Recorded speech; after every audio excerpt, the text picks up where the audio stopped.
Cette vidéo de formation est une introduction au module Graph7 d'Automation Studio. Dans cette vidéo, nous allons créer un document Graph7, passer en revue les principaux composants du Graph7 et expliquer leur fonctionnement, montrer un exemple d'un Graph7 qui contrôle une lumière à l'aide d'un interrupteur on-off et expliquer comment simuler. Voici le Graph7 que nous allons créer afin de contrôler cette lumière à l'aide d'un interrupteur. Avec Automation Studio, vous pouvez créer un document Graph7 en accédant à l'onglet Accueil, puis cliquez sur Nouveau document et sur l'option Graph7. Un nouveau document Graph7 est alors créé dans le projet. Dans le Graph7 de l'onglet Accueil, les composants principaux sont listés. Il est possible de créer des étapes, des transitions, un texte structuré et des commentaires. Les étapes sont des états sur lesquels vous pouvez modifier les valeurs de vos variables. Les transitions représentent l'ensemble de conditions à satisfaire afin de pouvoir passer à l'étape suivante. Le texte structuré est une équation ou un ensemble d'équations. Et le commentaire permet d'ajouter un texte. Il existe différents types d'étapes.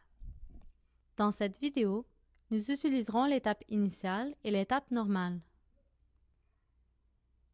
Pour mieux comprendre comment fonctionne le Graph7, voici un exemple de contrôle d'une lumière à l'aide d'un interrupteur on-off. Dans ce projet, nous avons deux documents, un document standard et un document Graph7. Dans l'onglet Visualisation, choisissez l'option Mosaïque verticale afin de visualiser les deux documents côte à côte. Consultez la librairie Synoptique et panneaux de contrôle, puis ajoutez dans votre document standard un interrupteur à levier. Insérez d'abord cet interrupteur sur le diagramme. Assignez-lui un nom représentatif et appliquez le changement. Sélectionnez le voyant et insérez-le ici. Ce voyant doit être lié à une variable booléenne qui possède un état vrai et un état faux. Lorsque la variable est à l'état vrai, la lumière s'allume, et lorsque la variable est à l'état faux, la lumière s'éteint. Double-cliquez sur le voyant pour ouvrir ses propriétés. Cliquez sur la branche « Lien interne ». Cette commande vous permet de créer de nouvelles variables. Cliquez dessus pour créer une variable booléenne. Nous allons nommer cette variable « Lumière ». Appliquez le changement. Il faut lier la variable booléenne « Lumière » à la variable interne de ce voyant. Ici se trouve la variable interne du voyant.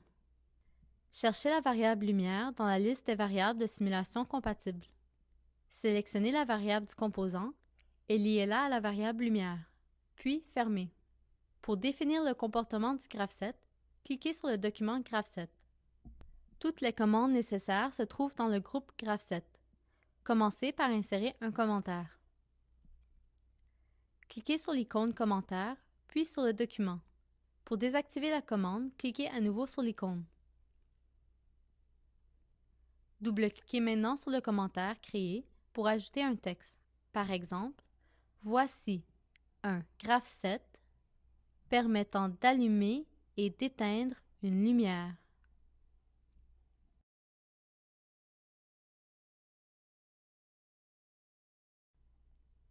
Appliquez le changement, puis fermez la fenêtre.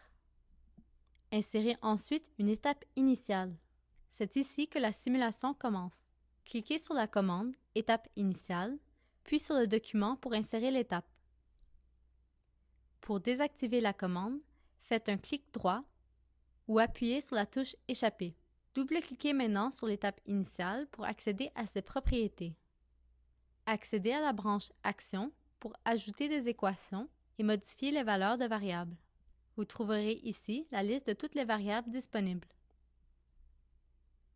Et ci-dessous se trouve la syntaxe et les opérateurs.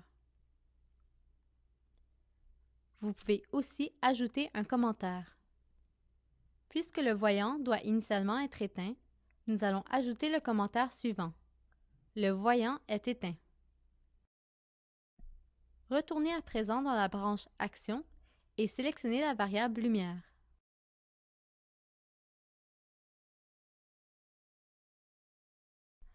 Double-cliquez sur cette variable pour que celle-ci apparaisse dans la liste fenêtre Action.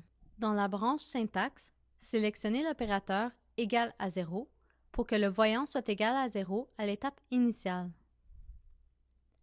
Maintenant, il faut relier une condition à l'interrupteur qui permet d'allumer le voyant. Cela se fait à l'aide d'une transition. Sélectionnez la commande Transition du groupe Graph7 et cliquez sur le document pour l'ajouter. Puis, appuyez sur la touche Échapper. Double-cliquez sur la transition pour accéder à ses propriétés.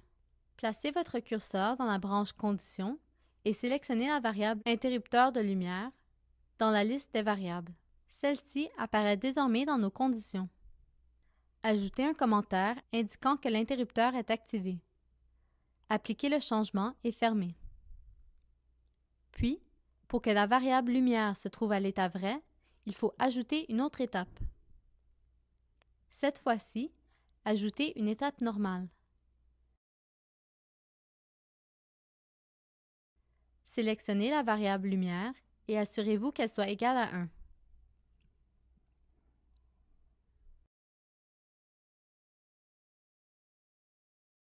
Ajoutez un commentaire indiquant que la lumière est allumée.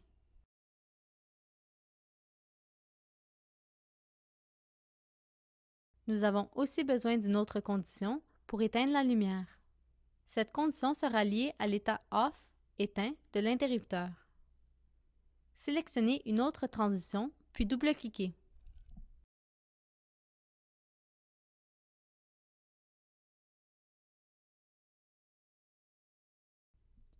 Dans la syntaxe, sélectionnez Not, puis cliquez sur Interrupteur de lumière dans la liste des variables. Appliquez et fermez. Maintenant, pour relier tous ces éléments, utilisez votre souris pour relier les ports de connexion tels que montrés à l'écran. Reliez la dernière étape à l'étape initiale. Ajoutez un commentaire à la transition 2 pour indiquer que l'interrupteur est désactivé. Appliquez et fermez.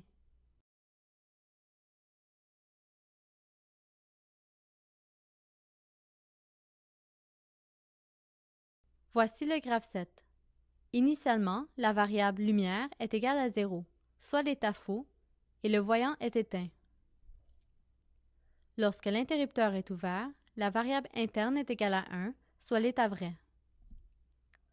Donc, la transition est validée, ce qui permet au système de passer de l'étape 1 à l'étape 2 et ainsi d'allumer la lumière. Puis, lorsque l'interrupteur est désactivé, la variable interne sera égale à 0, ce qui correspond à l'état faux, donc la transition 2 sera valide. Cela permet alors au système de passer à l'étape 1 et d'éteindre le voyant. Passez à l'onglet Simulation pour commencer une simulation normale. L'étape présentement activée est celle en rouge, soit l'étape 1. Cela signifie que la lumière est éteinte et la variable est égale à 0. Si nous ouvrons l'interrupteur, la lumière s'allume, puisque la variable interne de l'interrupteur est activée. Si nous fermons l'interrupteur à nouveau, cette valeur se trouve à l'état faux, ce qui permet au système de passer à l'étape 1 et ainsi éteindre la lumière. Grâce au Graph7, cette séquence continue de se répéter et permet d'allumer et d'éteindre la lumière sans arrêt.